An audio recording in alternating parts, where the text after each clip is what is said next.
Keisha, you're muted. Okay, can everybody hear me now?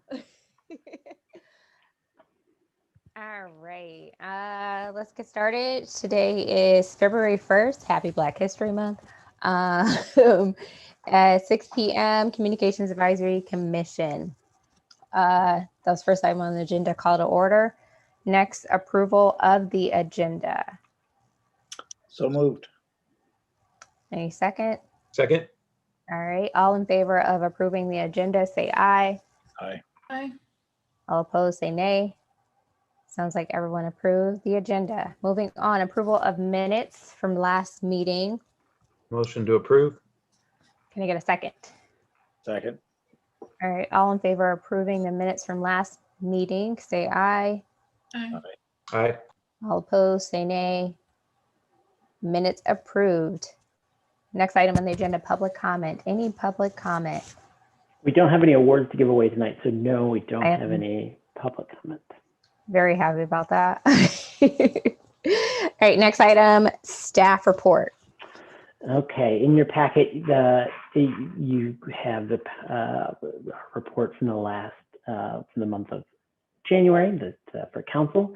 The highlights are, hey, we're still in a pandemic, and that really is continues to impact everything we do, as far as how we do it, as well as the messages that we're sharing.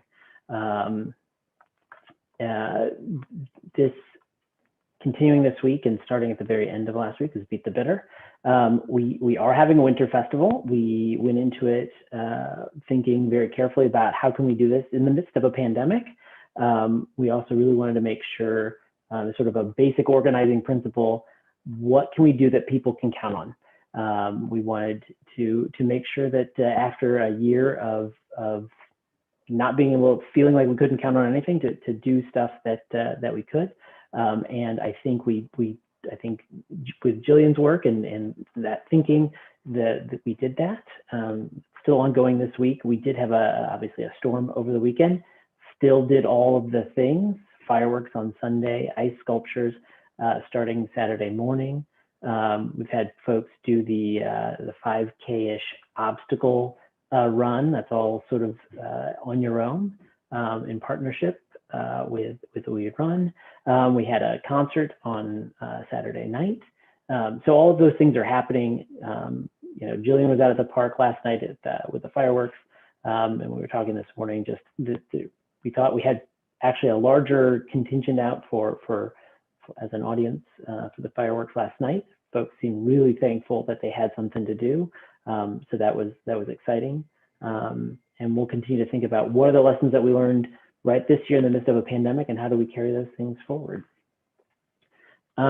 Great neighborhoods. That neighborhood ambassador program. We really, right, we're revving that up. We really launched that today. We sent out some press releases. We'll talk a little bit more about this later in the meeting. But that printed guide's coming out early this month. We had our first quarterly meeting earlier in January. Blues and barbecue is another thing that's sort of out there that we're going to have to figure out, and we're approaching that again really carefully. We've talked with some sponsors, and once we get through Beat the Bitter, we'll talk a little bit more about internally about what that might look like, what can we do safely, what can we count on again. That just takes a lot of planning and effort, and we want to be cognizant of where we'll be public health wise. Our lesson from over the past year has been that when we made the decision last April that we weren't going to do Blues and Barbecue as Blues and Barbecue, we thought, oh, certainly we can get together in the fall or maybe later in the summer. And the lesson that we learned is we got to be careful what the plans we lay, and it's really hard to think too far ahead. January also brought about a whole lot of snow emergencies and no parking orders. We've been doing that for more than a decade now.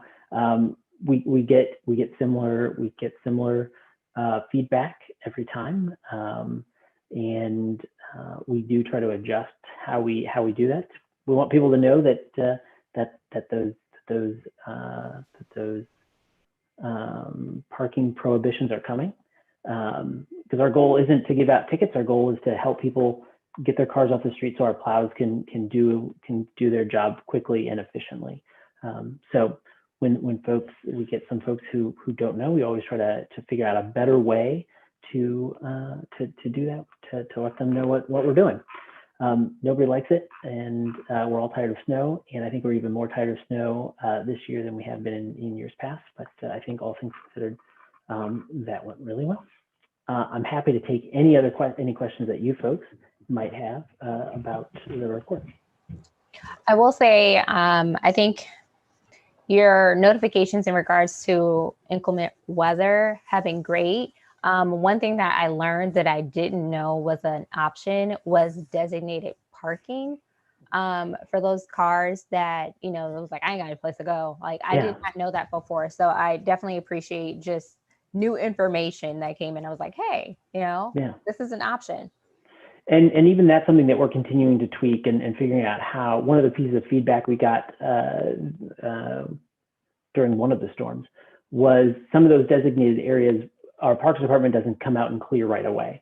And so obviously some folks have that expectation that if that's where they park, they will be able to get that those lots will be cleared first thing. So we're going to tweak the language a little bit there to help steer people towards those lots that are already a priority too. Just curiosity and kind of a personal note. Did you put the same kind of effort into social media in getting the word out for Beat the Bitter this year as you did in previous years? I just noticed in my personal feeds, I probably saw quite a bit less of it this year. Yeah, I think we did. One thing is that we're working on a shorter time horizon. So in years past, we really worked to get, because we've required so much registration and ticket sales, that we've started working on that right around Thanksgiving and really pushed it because we needed that revenue in order to make it balance out. This year we didn't do that, and some of it was we wanted to make sure that by the time we got around to it, we knew what we could do safely and we're confident in those things. I think some of it too was the Great Neighborhoods Initiative that we've been working a lot on in the office has taken a lot of time and focus too.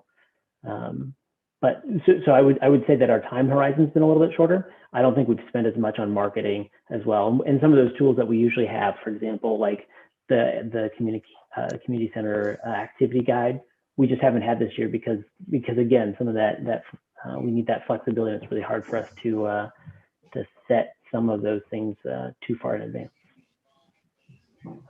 Jillian, did you have something you wanted to add?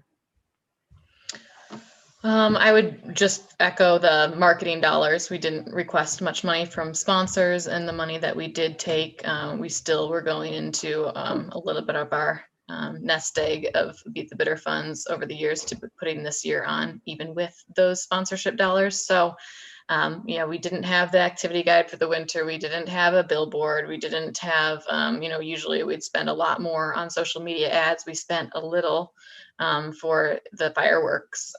But yeah, it really came down to not having the funds to be able to put into it. And as Nick said, I think the best point is that people are used to seeing marketing for months. And at this point, we didn't need to do that because of the way our events were structured this year. Yeah, that makes sense, because I personally saw the fireworks come up a couple of times. So that, that makes sense. Any other comments, questions? I do have one more, I guess. Am I muted or unmuted? You're unmuted. Keep clicking on and off, right? Yeah. Is there going to be enough time to actually book live acts if things do turn around, or is that something that's kind of off the table this year? That's a really good question, Ryan. That's something we're certainly going to consider. Part of the struggle too is, the last few years we've worked with the Englert on booking our live acts, which has been great. That's something that they do really well. That's relationships they have. So we've had a few conversations with them, and one of the things that Andre keeps reminding us is that it's not just Blues and Barbecue that has to be up and running It has to be, you know, the Des Moines, the Chicagos, the Omahas, the Minneapolises, so that people can book a tour. So that is going to certainly impact our ability to do what we do. It's something that we're going to continue, we're going to think about. And it certainly is sort of, we're going to have to figure out what that essentially go, no go date is, right? What's that point on the calendar where if we don't have it figured out and can't go towards that end, that we're going to have to figure something else out. So then, I guess, are you going to utilize the planning committee again? Are you going to reach out to the planning committee? What does those dates look like? You know? Yeah, I think absolutely that is something that we plan to do, is reach out and figure out. We want to have a few conversations, sort of like figure out what our options, what we feel like our options are. Again, some of it's about those sponsors and making sure that we have a understanding of what they're comfortable putting money towards, because that's certainly something that we need to consider. But yeah, we also want to make sure that we leverage that planning committee to sort of help us figure out what they're comfortable with and what they want to do, and that's part of the fun of Blues and Barbecue too, is working with those folks on that level as well.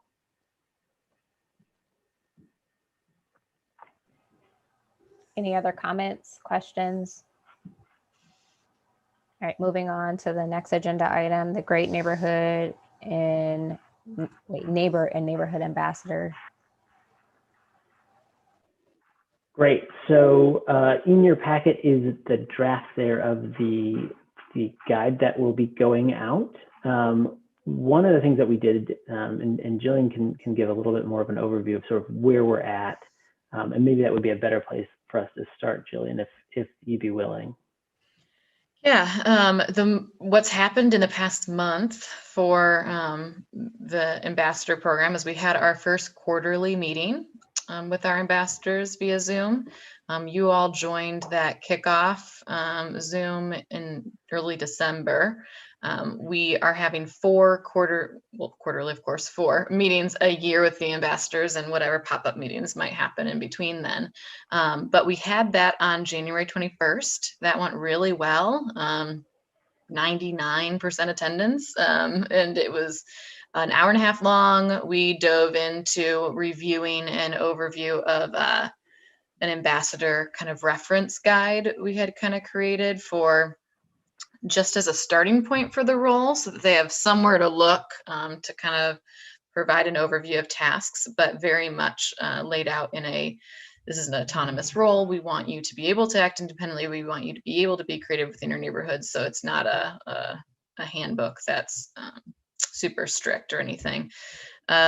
We also on that quarterly call had a corporate team member of Nextdoor join us and do a presentation on what it means to be a lead of your neighborhood, not only in the kind of examples you set, but literally a lead as an admin of your neighborhood on the platform, which we've worked on getting all of our ambassadors set as, so that when neighbors with accounts were to message their neighborhood lead, that would go directly to the ambassador. It also kind of reviewed in that presentation some of the reporting mechanisms they have and different ways to welcome and engage your neighbors on that. So the ambassadors are really eager to get started. A lot of them have introduced themselves to the neighbors already. A lot of them are getting creative in their conversations with their co-ambassadors. I did have earlier this month a Zoom call with each of the neighborhoods that have more than one ambassador in them to kind of make sure they got to know each other, which there was only one of the neighborhoods that actually knew their co-ambassador already and familiar with them. So that was great, just to connect as many people as we did just through that. Talk about how they're going to share the role, answer some questions one-on-one there as well. Got the website all finalized and the guide that Nick put together that you guys have linked. So today Nick put out that news release. Today, this morning on Iowa News Now, there was an interview that I had recorded about the program last week that went out this morning as well. I just got that link, so I'm sure we'll share that as well. ambassadors are being asked to introduce themselves if they have not already on whatever communication platforms currently exist, mostly digital at this point, but being tasked with brainstorming what are the more non-traditional ways that we think of to communicate, and how that might look in their neighborhood, and what we can do in helping support that, gathering some common wants and needs from them for communication that our department can support and perhaps help create physical items if needed. And then on Friday, that guide that Nick linked will be printed in the North Johnson County newspaper in an insert to all the households in North Liberty. So we hope that I do get the sense, I did not feel that they were all confident in their new roles at the kickoff meeting in December, because they hadn't been provided a ton of information from us. But I do feel that all of them are really excited, eager, and feel prepared with the materials we've provided them over the past month to hit the ground running and be creative and think big for their own neighborhoods, and let us know how we can help along the way. And I hope that this launch this week allows neighbors to feel welcome to reach out to them, to welcome them to their role, to introduce themselves, and start to build connections even during this time. So we do have a separate private group that the ambassadors can talk online to each other as well. So they've been sharing a lot of ideas and supporting each other with some questions already. It's been really great to see. I have one question in regards to the document that shows all the neighborhood ambassadors. Mm-hmm. So I see that you have it in the beginning in 4 languages. So it talks about the language ambassadors, and then it has the open letter from Mayor Donahue. Mm-hmm. The Connect to What Matters is in English. Are you offering that in those 3 languages? Would that be like a separate document that shows all that information in those 3 languages, the other 3 languages? And if not, like, how are you getting that information to those non-English, native English-speaking individuals? Yeah, Keisha, as you know, this has been a struggle that we've talked about here many times. And part of the idea behind language ambassadors, and one of the reasons we put that so up front, was to help bridge that gap, recognizing that we weren't translating this document completely into all of those languages. I think that's certainly something that we can do. I think it's something we need to look at the expense. We can certainly do something that we can certainly consider, and I think would make sense. I think one of the things we wanted to do was make sure that we have information that we're confident in and that's helpful and is static. The only other time that we've done a deep dive into sending into professional translation was the time we did that community feedback survey a couple of years ago. Which again, these are relationships that we need to build. But at the time, we had one person who took the survey in a language other than English, and the comment at the end of that one was, "Oh, I speak English. I really just wanted to see if this was translated well."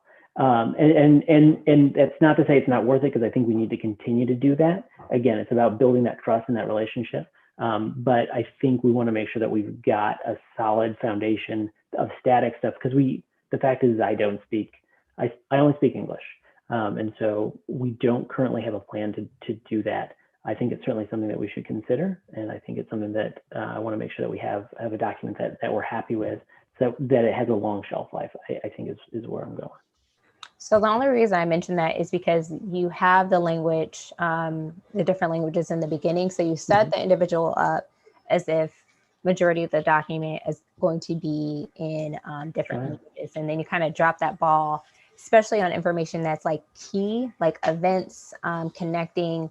Like, I think that's really crucial. So then to drop that, like after Mayor Donahue's like open letter, I think there's something I think that you should look into in the future. Sure. I think agree. a good starting point too, with the language ambassadors would be to work on making sure we're pushing that to our front-facing staff as much as possible, and building relationships with those language ambassador volunteers to understand how much they're reached out to. And it's our job to let people know about them, right? So that they can be reached out to, but then maybe that will help us indicate some of the particular information that we would prioritize translation for in the future with what things they're trying to navigate. Is it utility sign up information, or is it community events, or, where we can prioritize going through what needs translation. Obviously, all of it ideally would be translated, but just trying to think of where we would take the next step.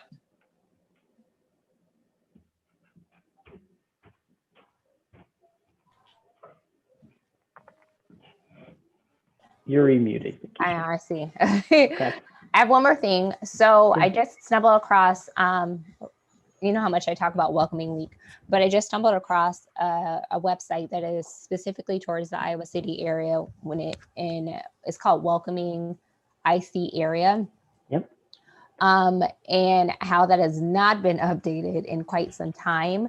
And I think that this would be just great to put on there because it's part of just welcoming people. So North Liberty, Johnson County, and a whole bunch of other municipalities are mentioned on this website. So I definitely think that City of North Liberty should take initiative in putting up some updated information, especially this on there.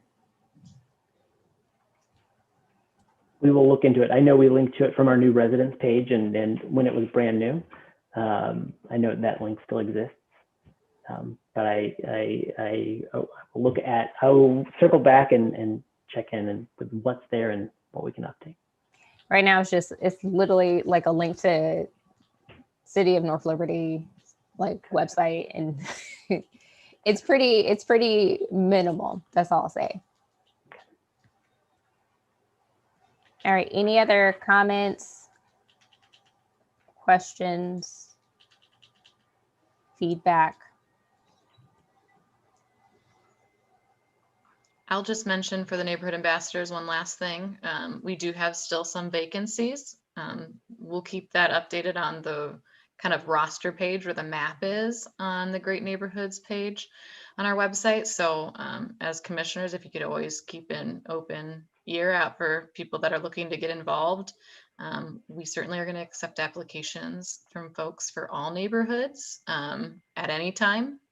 Of course, our priority in recruitment is focusing on those that we don't have any for at this point. But if there is someone that you have in mind, or you hear from someone and there is an ambassador currently listed, we still encourage them to reach out. Thank you both. And I think that document is so just easy to read. It's colorful. I love it. Thank you. I want to point out that we did include the one-day family pass for that was an idea that came out of this group a while back. This is not the ideal time to offer a family pass, obviously, for the community center. But that was a good ad, and I'm glad we were able to get the rec staff on board to do that. Awesome. Is there anything else that I guess besides getting people to apply for those spots? Is there anything else that we can do to help further along efforts for neighborhood ambassadors? What is the expectation for us? That's a really good question, and I don't know that I have a good answer for that. I think one thing that Jillian and I really hope for the neighborhood ambassadors to come out of those neighborhood ambassadors is relationships across the city. I think if you folks wanted to reach out to them and welcome them individually, or I know that you all took on and interviewing some of them, and just making them feel welcome and more connected, I think that would go a long way to helping us and the city strengthen those relationships and making those people feel like they mattered and we're part of the team. And the contact information is all online. and in the guide that we sent you. So We'll get it in your mailbox on Friday. I also will say that we don't have like a list right now exactly besides what we've mentioned of all we could use your help with, but there are so many ideas that of what the next steps of this program could be, whether that's using certain resources or what should we prioritize, what would be the next thing that we could offer access to for these ambassadors to really advance their neighborhoods. And, in the coming months, especially as we get into Q2 with the ambassadors, especially when we get into a place where we're meeting in person with some of the ambassadors, and there may be requests or needs that we might need your help to, brainstorm, prioritize, because there would be so many things we would like to do, but we might need to think about what happens year one, what happens year two. Yeah, I just want to say how much I really enjoy what you've done in this layout. It's with the pictures of the individuals, the bio of each one of them, and it's really well done. I mean, I'm impressed.